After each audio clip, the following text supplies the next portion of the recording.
Olá, sejam bem-vindos a mais uma videoaula do Instituto Monitor. Nosso assunto de hoje é as empresas como uma organização. Os tópicos a serem abordados nessa aula são conceitos de empresa, objetivos da empresa, aspectos legais de uma pessoa jurídica, direitos e principais tipos de empresas. Ao término desta aula, você deverá ser capaz de conceituar uma empresa, conhecer os conceitos de personalidade e capacidade civil da pessoa jurídica, identificar os principais tipos de empresas. Vimos há pouco o conceito de organizações. Lembram a ideia de uma organização?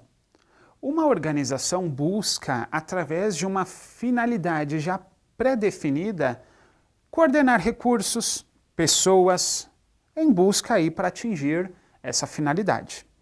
E separamos as lucrativas das não lucrativas. Empresas estão aí ligadas às organizações lucrativas. Uma empresa necessariamente vai estar ligada a uma atividade econômica. Logo, a empresa preponderantemente busca crescer, mas principalmente obter lucro. Uma empresa, via de regra, ela possui os seus sócios que aportaram recursos naquela empresa. Sim, eles colocaram recursos para começar a empresa. Em que sentido? Compraram maquinário, o capital social, gasolina, por exemplo, para ir atrás de clientes, fazer negócios. Sim, eles investiram recursos. E precisam que esse dinheiro investido tenha um retorno. Sim. Em quanto tempo esse retorno? Aí depende de cada tipo de empresa. Ela vai estipular em quanto tempo eu espero ter o meu retorno. Então, em linhas gerais, uma empresa é uma organização lucrativa. Logo, uma empresa necessariamente vai estar ligada a uma atividade econômica. Mas você pode estar pensando assim, e as empresas públicas? Será que empresa pública também busca o lucro? Sim. Uma empresa pública, embora esteja ligada ao governo, também atua numa atividade econômica e, por sua vez, também busca o lucro. Simples separação. Empresa pública, o capital é 100% do Estado, o Estado é 100% dono. Sociedade de economia mista, o Estado também é dono, mas de uma grande parte aí das ações com direito a voto. As outras estão em posse do mercado. Uma empresa, uma organização lucrativa, e vou além, um país, precisa lidar com alguns fatores em economia, a qual chamamos fatores de produção. Você já ouviu falar do que são os fatores de produção? Em economia, dizemos que é o fator terra, fator trabalho e fator capital. Nunca ouviu falar? Essa é a teoria, digamos, clássica dos fatores de produção. Qual o significado de cada um deles? Fator terra. Pensem assim, o meu país possui abundância de matéria-prima, recursos naturais, água, recursos minerais. Pensem em todos os tipos aí de situações que podem envolver o fator terra, que é importante para um país e principalmente para as empresas que naquele país operam. Se eu não tenho nessa situação aí de abundância do fator terra, qual a alternativa para a empresa que naquele país atua? Muitas vezes é a importação. Isso acontece bastante. O Brasil, reconhecidamente, é um grande exportador aí de commodities, de produtos de base, porque ele tem abundância do fator de produção terra. Quer ver alguns exemplos? Café, minério de ferro. Tudo bem? Fator de produção, trabalho. O quanto de esforço o homem vai precisar fazer para aproveitar esse fator terra? No caso aí do Brasil, nós temos um exemplo clássico. A Petrobras, ela se especializou aí achar o petróleo em águas profundas, porque o Brasil tem abundância desse produto, mas muitas vezes ele está em locais aí de difícil acesso. Então, o fator de produção trabalho é se eu vou precisar fazer mais ou menos esforço para aproveitar aquele fator terra. Ótimo, mas ainda não acabou. Nós temos o fator capital, que vem a ser a questão de know-how, a questão de conhecimento acumulado, que vai possibilitar eu fazer melhor uso do fator terra e do fator trabalho.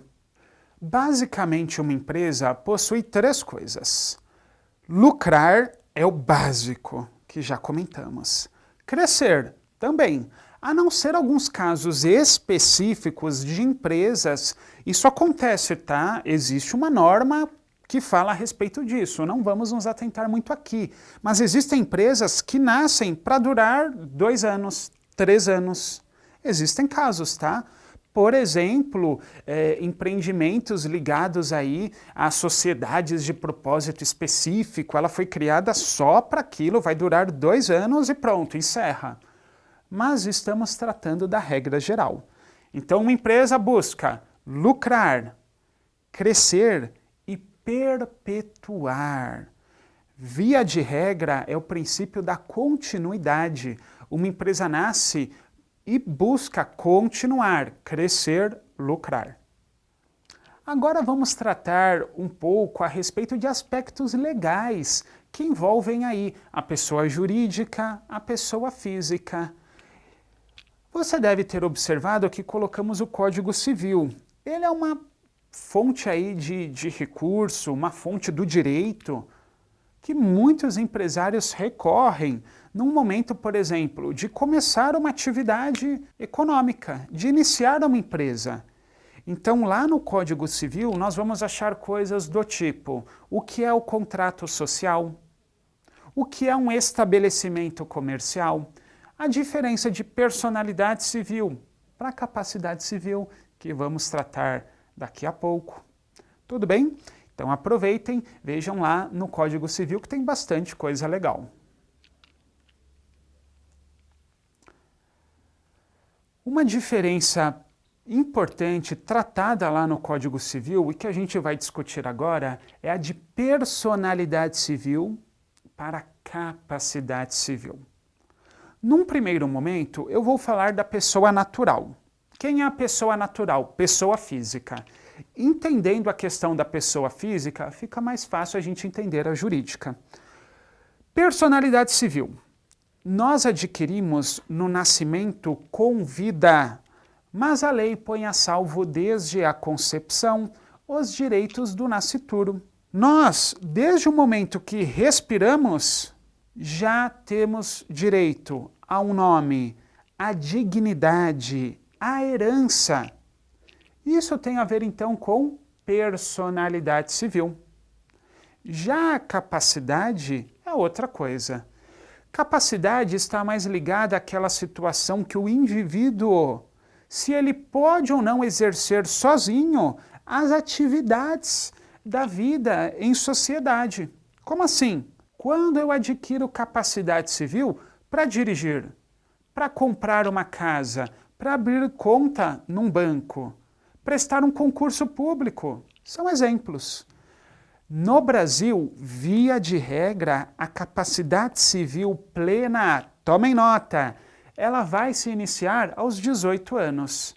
Mas isso, via de regra. Por que via de regra? No Código Civil existem situações que ainda que o cidadão tenha 18 anos completos, ele não adquire a capacidade civil plena, por ser incapaz. Tudo isso em mais detalhes o nosso Código Civil vai tratar. Bom, lá no Código Civil, estamos falando bastante dele, mas é que assim, o Código Civil é a base, pensem nisso, tá? A base para eu iniciar uma empresa, falar sobre negócio, cotas, o que pode ou não pode um empresário. Aqui eu quero trazer para vocês alguns exemplos de sociedade e já emendar o que seria a personalidade civil e a capacidade civil para a pessoa jurídica. Pensem o seguinte, na pessoa física, a personalidade ela vai se iniciar quando? No nascimento com vida, mas a lei põe a salvo desde a concepção os direitos do nascituro. Na pessoa jurídica não. Quando começa a personalidade civil?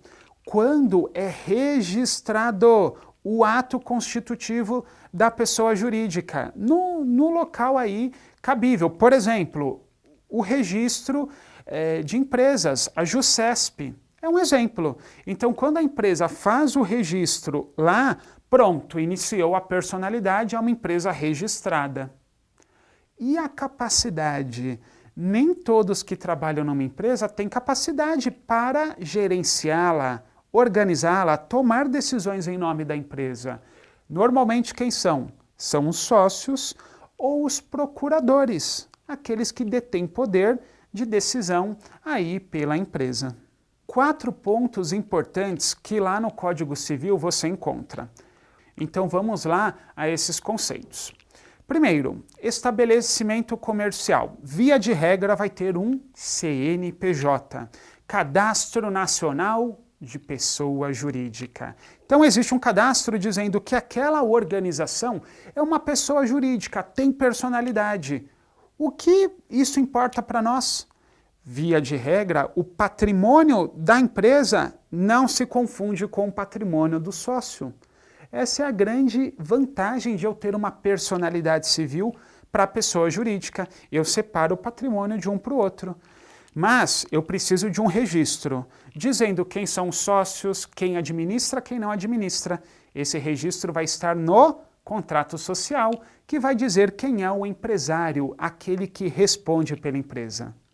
Trouxe para vocês 2 dicas de leitura a respeito de 2 leis.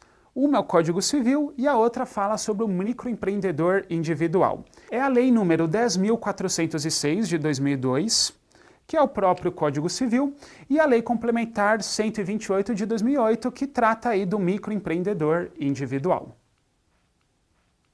Chegamos ao final de mais uma videoaula do Instituto Monitor sobre a empresa como uma organização. Espero que todos tenham gostado. Frequente nossas redes sociais. Até a próxima!